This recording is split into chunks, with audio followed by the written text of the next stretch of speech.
জীবন নামের এই সফরে আমরা সবাই হাঁটছি। কেউ হাসছে, কেউ কাঁদছে, কেউ আবার হাসির আড়ালে কষ্ট লুকিয়ে রাখছে। জীবন মানেই কষ্ট, কিন্তু সেই কষ্টই আমাদের শেখায় কে আমাদের আসল ভরসা, কে আমাদের আসল আশ্রয়। এই পৃথিবীতে কেউ চিরস্থায়ী নয়, কোনো সুখ চিরস্থায়ী নয়, কোনো দুঃখও নয়। সবকিছু বদলায়, সময় চলে যায়, মানুষ চলে যায়, কিন্তু একজন আছেন যিনি কখনো বদলান না। তিনি হচ্ছেন আল্লাহ সুবহানাহু ওয়া তাআলা। প্রত্যেক মানুষই জীবনের কোনো না কোনো সময় এমন এক অবস্থার মধ্য দিয়ে যায় যেখানে সব দরজা বন্ধ হয়ে যায়। চাকরি হারানো, প্রিয়জনকে হারানো, অপমান, দারিদ্র্য, ব্যর্থতা, সব মিলিয়ে মনে হয় আমি একা হয়ে গেছি। কিন্তু না ভাই, তুমি একা নও।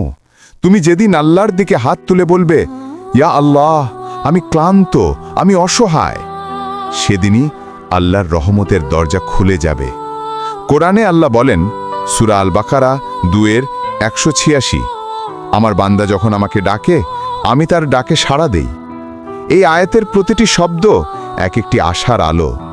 তুমি হয়তো ভাবছো আল্লাহ আমাকে ভুলে গেছেন। না ভাই, তিনি কখনো ভুলে যান না। তুমি কেবল একটু ধৈর্য ধরো। আল্লাহ তোমাকে দেরি দেন, কিন্তু বঞ্চিত করেন না। কেন আল্লাহ কষ্ট দেন? আমরা প্রায়ই বলি, আমি তো নামাজ পড়ি, রোজা রাখি, কারোর ক্ষতি করি না, তাহলে কেন আমার জীবনে এত কষ্ট? এই প্রশ্নের উত্তর দিয়েছেন আল্লাহ নিজেই। আমি অবশ্যই তোমাদের পরীক্ষা করব ভয়, ক্ষুধা, সম্পদ ও জীবনের ক্ষতি দিয়ে, কিন্তু ধৈর্যশীলদের জন্য সুসংবাদ। সূরা আল বাকারা 2:155। দেখো, আল্লাহ নিজেই বলেছেন তিনি পরীক্ষা নেবেন, কারণ পরীক্ষা ছাড়া কারো ঈমান যাচাই হয় না। কষ্ট আসলে তুমি বুঝতে পারো তুমি সত্যিই আল্লাহকে ভালোবাসো কিনা। তুমি কি শুধু সুখে আল্লাহকে স্মরণ করো, নাকি দুঃখেও তার উপর ভরসা রাখো? তাওয়াক্কুল মানে শুধু বলা নয়, আমি আল্লাহর উপর ভরসা রাখি। তাওয়াক্কুল মানে চেষ্টা করা নিজের সর্বোচ্চটা দিয়ে, তারপর ফলাফলের দায়িত্ব আল্লাহর হাতে ছেড়ে দেওয়া। রাসূলুল্লাহ সাল্লাল্লাহু আলাইহি ওয়াসাল্লাম বলেছেন, যদি তোমরা আল্লাহর উপর প্রকৃতভাবে ভরসা করতে, তবে আল্লাহ তোমাদের রিজিক দিতেন যেমন পাখিদের দেন। তারা সকালে ক্ষুধার্ত বের হয় এবং সন্ধ্যায় ফিরে আসে পেট ভরে। একটা পাখি জানে না তার খাবার কোথায়, তবুও সে বের হয়, কারণ সে জানে তার রব তাকে খাওয়াবেন। এই হলো প্রকৃত ভরসা। যখন তুমি আল্লাহর উপর নির্ভর করবে, তখন ভয় হারিয়ে যাবে। যে মানুষ বলে আমার পাশে আল্লাহ আছেন, তার জন্য কোনো ঝড়ই ভয়ঙ্কর নয়। ইব্রাহিম আলাইহিস সালাম যখন অগ্নিতে নিক্ষেপ করা হলো, তিনি বলেছিলেন, হাসবুনাল্লাহু ওয়া নি'মাল ওয়াকিল। আর আল্লাহ অগ্নিকে আদেশ দিলেন, হে অগ্নি, তুমি ইব্রাহিমের জন্য শীতল ও শান্ত হও। এটাই ভরসার শক্তি।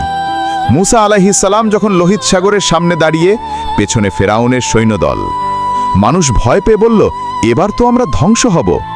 কিন্তু মুসা আলাইহিস সালাম বললেন, না, আমার সাথে আমার রব আছেন, তিনি অবশ্যই আমাকে পথ দেখাবেন। আর আল্লাহ সমুদ্রকে দ্বিখণ্ডিত করে দিলেন। যেখানে মৃত্যু ছিল, সেখানে মুক্তির রাস্তা তৈরি করলেন। জীবনের বাস্তব কষ্টের মধ্যেও আশার আলো। তুমি হয়তো এখন অনেক কষ্টে আছো। চাকরি নেই, সংসারে শান্তি নেই, প্রিয় মানুষ হারিয়েছ। তুমি ভাবছো আমি শেষ হয়ে গেছি। না ভাই, তুমি শেষ না। তুমি শুরু করছো নতুনভাবে, আল্লাহর উপর ভরসা রেখে। একটা সময় তোমার কান্না হাসিতে বদলে যাবে। একদিন তুমি পেছনে তাকিয়ে দেখবে, আল্লাহ আমার জন্য যা করেছেন সেটা আমার চাওয়ার চেয়েও সুন্দর ছিল।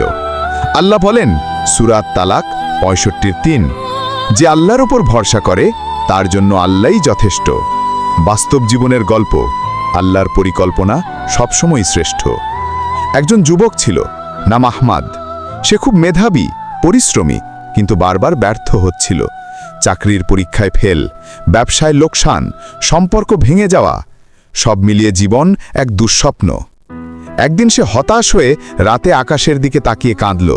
বলল, ইয়া আল্লাহ, আমি তো চেষ্টা করি, কিন্তু সব জায়গায় ব্যর্থ কেন?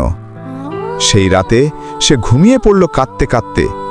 স্বপ্নে সে শুনল এক কণ্ঠ, তুমি কষ্ট পাচ্ছ না, আমি তোমাকে গড়ছি। তুমি যা হারাচ্ছ তার জায়গায় আমি তোমার জন্য কিছু মহান প্রস্তুত করছি। কয়েক মাস পর আহমদ একটা ইসলামিক প্রজেক্টে কাজ শুরু করে, যা পরে হাজার মানুষের জীবন বদলে দেয়। সে বুঝল তার আগের ব্যর্থতাগুলো ছিল আল্লাহর পরিকল্পনার অংশ। তুমি হয়তো আজ কাঁদছ, কিন্তু একদিন তুমি হাসবে আর বলবে, আল্লাহর পরিকল্পনাই ছিল সেরা। কষ্টের পরই আসে সুখ। কুরআনে আল্লাহ বলেন, সূরা আশ-শারাহ 9:5 এবং 6, নিশ্চয়ই কষ্টের সঙ্গে রয়েছে স্বস্তি, নিশ্চয়ই কষ্টের সঙ্গে রয়েছে স্বস্তি।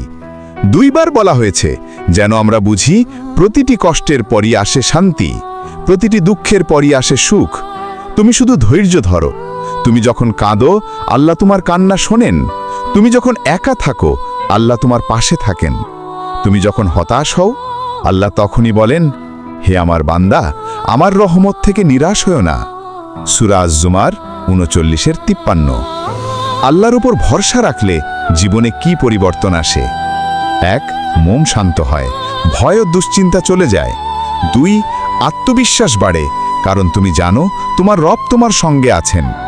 3. কষ্টে ধৈর্য আসে, তুমি জানো এটা সাময়িক। 4. দোয়া ও ইবাদতে মন বসে, কারণ তুমি শেখো সাহায্য মানুষ নয়, আল্লাহ দেন। আর 5.